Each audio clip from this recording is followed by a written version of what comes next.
Assalamu alaikum, I'm Aisha and you're watching SAMAA News. Here are today's headlines. Pakistan has shared with the US a revised proposal from Iran to end the conflict in the Middle East, as peace talks appear to remain stalled. A Pakistani source told Reuters that they don't have much time when asked if it would take time to close gaps, adding that both countries keep changing their goalposts. Separately, Iranian Foreign Ministry spokesman Esmail Bakai has said that Tehran holds no hostility towards neighbouring countries and that negotiations with the United States were continuing through Pakistani mediation. During a weekly news briefing, Bakai has said that the United States and Israel posed a threat to the region and that regional countries, particularly the United Arab Emirates, should learn lessons from recent developments. He also said that Iran maintained cordial relations with countries across the region. US Secretary of State Marco Rubio has said that Project Freedom in the Strait of Hormuz was suspended at the request of Pakistan. According to media reports, Rubio has said that Pakistan conveyed that halting the operation could help make an agreement with Iran possible. He has added that the project was paused to give diplomacy a chance, stressing that US President Donald Trump has preferred a diplomatic solution. Pakistan has reportedly deployed around 8,000 troops, Jf-17 fighter jets, drones, and an HQ-9 air defense system to Saudi Arabia under a mutual defense pact. The deployment comes as Islamabad continues mediating between Iran and the United States, while deepening military cooperation with Riyadh amid regional tensions. Saudi Arabia has said that it intercepted and destroyed 3 drones that entered the kingdom's airspace from Iraq. The Saudi Ministry of Defense has said that all necessary measures would be taken to safeguard national security, adding that Riyadh reserves the right to respond at the appropriate time and place.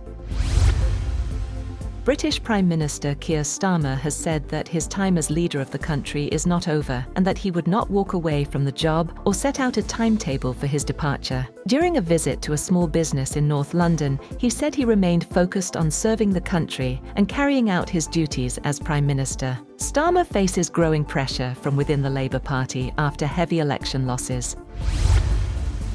The White House has said that Donald Trump and Xi Jinping have reached an agreement under which China will buy at least $17 billion worth of agricultural goods from the United States annually. According to a fact sheet released on Sunday, the purchases will continue through 2028, with the 2026 target applied proportionately for the remainder of the year.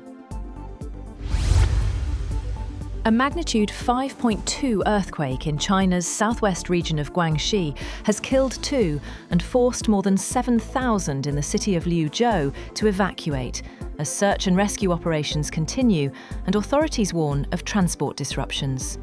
There were 2 confirmed deaths, with 1 still missing, and 4 people were sent to the hospital, although none of them had life-threatening injuries. CCTV and state news agency Xinhua said 13 buildings collapsed in the early hours of Monday. Transportation disruptions were also flagged by railway authorities as they inspected the integrity of rail line infrastructure. The organisers of a flotilla of aid vessels bound for Gaza have said that Israeli forces intercepted 10 of their boats and that contact had been lost with a total 23 vessels in the eastern Mediterranean.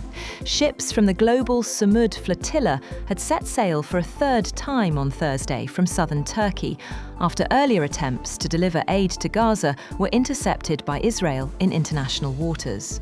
Israel's foreign ministry had said on X that it will not allow any breach of the lawful naval blockade on Gaza. Live video showed military vessels approaching the vessels.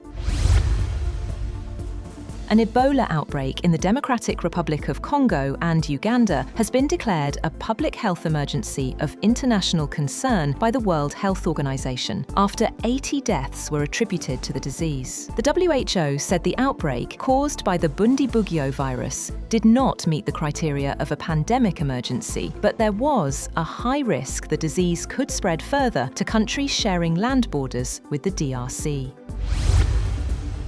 And pilgrims from around the world have started arriving in Mecca as the annual Hajj pilgrimage begins. More than 1 million worshippers have already arrived, and Tawaf around the Kaaba at the Grand Mosque continues. Meanwhile, Saudi authorities have made large-scale preparations for one of the world's biggest annual religious gatherings, which will continue through Eid al-Adha next week.